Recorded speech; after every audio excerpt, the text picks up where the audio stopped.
In this episode, we'll take our first look at the Deity S-Mic 2 shotgun microphone.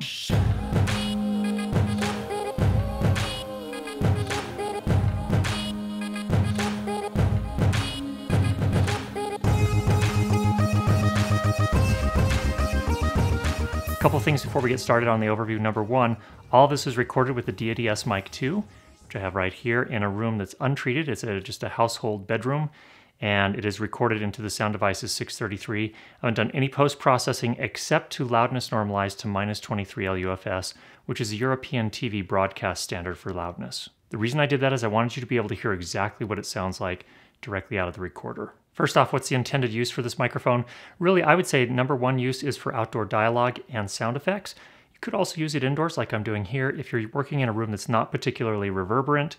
If it is particularly reverberant, I think you could run the risk of getting some phase issues and things of that nature with the shotgun microphone's interference tube design, which is typical of shotgun microphones. Nothing special about this one in that case, but those are really the intended uses. Let's give you a sample relative to two other microphones. Number one, DPA 4017B, which is not a fair comparison at all. I understand that. That is a professional level shotgun microphone. About $1,800 US is its price. It's my primary shotgun microphone. Just want to give you a sense for how the sound quality of the Deity lines up with those. And then the other microphone is the RODE NTG-4 Plus, which is actually priced in a similar price range. The Deity S-Mic 2 is a $350 US microphone. The NTG-4 Plus runs somewhere between that and $400 US.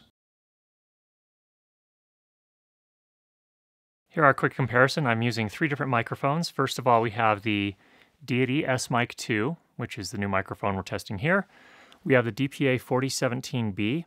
That is not a fair comparison. I realize that. What we're doing here is putting in an $1,800 microphone, professional grade microphone, to see what the difference is there. And then finally we have the RODE NTG-4 Plus, which is a microphone that's roughly in the same price range. It's about $400 US, sometimes down to $350 US. So very similar price and from a competing company. So this is a comparison there. Now I've done a few things. All three of these are recording. They're all at the same exact distance from me, approximately 18 inches from my mouth.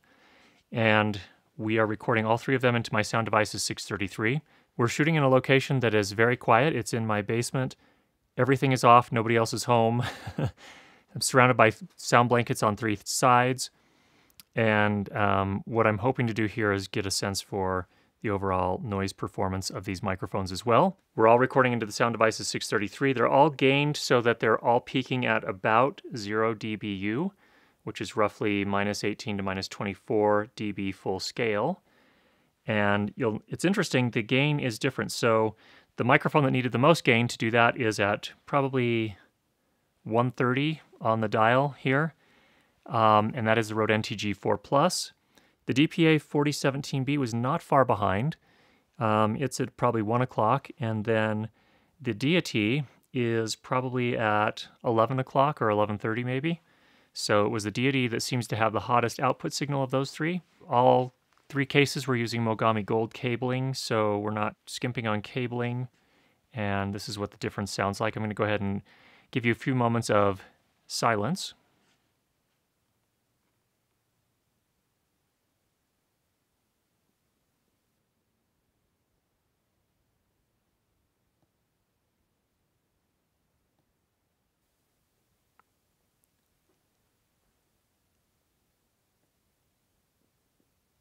In terms of polar pattern or pickup pattern, the S-Mic 2 has a supercardioid pickup pattern. It's a little bit different than a low bar pattern, which a lot of shotgun microphones have, which may be a little bit narrower on the front, but then also have these massive pickup areas on the sides and the back.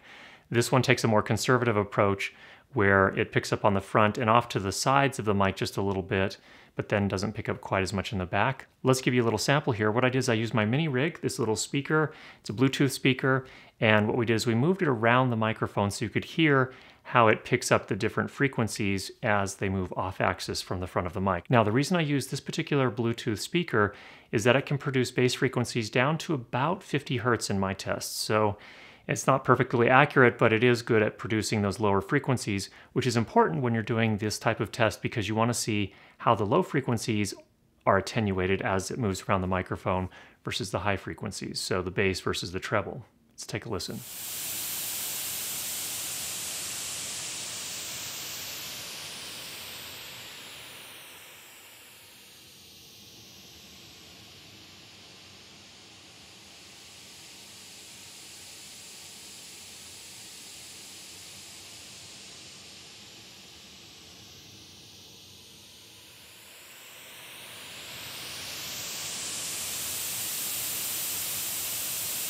Now, as is typical with shotgun microphones, you'll notice that as that speaker moved around, it was producing white noise, so it should be a broad range of sound from low frequency to high frequency. As it moved around the mic, it was attenuating more of the high frequency sound than the low frequency sound, but it was also attenuating the low frequency sound to some extent as well. And the thing we're really looking for here is how well does it do at keeping that sounding natural? Because again, there's that difference in terms of how much of the high frequencies are cut versus the low frequencies. All right, and here's a sample outdoors. We are recording in the backyard of my parents' home. We have some crickets. We have a busy road that way, a few blocks, maybe 3 or 4 blocks.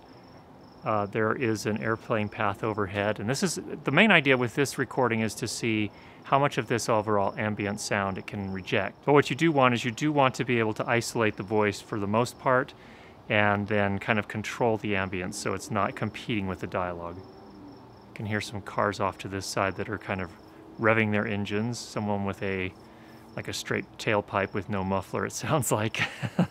Overall, I would say it did really quite well. A lot of shotgun microphones are all over the place on that front, especially for the less expensive shotgun microphones. Now, one of the first things I noticed about the S-Mic 2 when I first received it, and in fact the original, what I guess we could call S-Mic 1 at this point, which was originally called the Aputure Deity, is that it's extraordinarily heavy for its size. It's actually 0.44 pounds or 198 grams.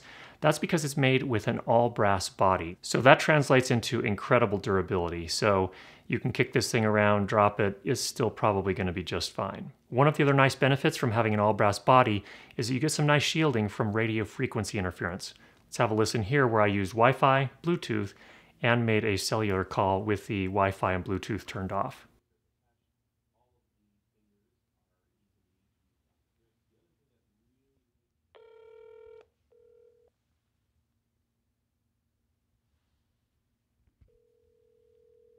In terms of self-noise generated by the microphone itself, the kind of hiss you hear on lower-end microphones, the S-Mic 2 did a pretty good job. It's rated at -12 dBA weighted, which is a testing method for measuring self-noise of microphones. That's a great spec, but what we found in the overall comparison at a very practical level when I recorded in a very quiet room in my basement, nobody else home, was that we got the same overall noise floor on the DPA 4017B as we did on the S-Mic 2. So the S-Mic 2 did really, really well on that front. That's a nice improvement over the original Aputure Deity, which had a noise floor that wasn't horrible, but it also wasn't stellar. The S-Mic 2 also has a sealed circuit board so that it is somewhat water resistant, which is really good. And actually, this is what makes this an interesting mic from my perspective. Now, I have some more expensive microphones I can pull out when I'm doing a paid job that probably sound better. But what I don't have is a microphone that is going to be immune to water. So if I'm shooting out in the rain, or if I'm going into a locker room where the winning team just won and there's champagne flying all over the place, I would feel much more comfortable taking the S-Mic 2 into those circumstances than I would my much more expensive DPA 4017. The microphone, of course, comes in a hard case, just like the original Deity microphone, and it also comes with this microphone clip. It is definitely sufficient for doing seated interviews and things of that nature. However, if you are hand booming, you are still going to need a shock mount, just like you would with any other microphone, so that's important to keep in mind. As it turns out, there is also a kit for the S-Mic 2 that you can get with a Rycote shock mount, which I would highly recommend if you are going to be hand booming. I have this particular shock mount. It works very nicely. I use it indoors all the time, and it does a nice job of isolating the movement of the boom pole and the handling of the boom pole from the microphone itself, so you don't pick up any of that noise in the microphone. The pricing for the microphone, you can find the latest pricing down below, but at the time of launch it is $350 US. Now, what does the kit not come with? First of all, it does not have a high-pass filter built into the microphone itself, so you're going to need to rely on your recorder to do that. It also does not have a self-powering option, so there's no battery slot. You do have to power this with phantom 48 volts or 24 volts from your mixer or recorder. And additionally, it does not have a high frequency boost, which you will see on some microphones that are intended for use when you're using them in a blimp cover outdoors, which tends to cut off a little bit of the high frequency response. So you may need to handle that in post. So overall, what do I think of the S-Mic 2? I really like the S-Mic 2 for its price. At $350 US, it has a great set of features. The water resistance is an amazing feature. The overall sound and the performance is good. So overall, I think it sounded better than the RODE NTG-4 Plus to my ears. You can make that judgment for yourself. Is it a pro level microphone killer? Is it going to put those pro microphone manufacturers out of business? No. I definitely still prefer the sound of my DPA 4017B over the S-Mic 2, but it's still a useful addition to my kit when I am going to be operating out in the rain or perhaps in other wet environments. So for me, it's still a valuable addition to the kit. So overall, I hope you found that helpful. If you have any questions, go ahead and leave those down below. If you've not already subscribed, make sure you do that, and we'll be sure to get you more great videos on how to improve your lighting and sound for video. Talk to you again soon.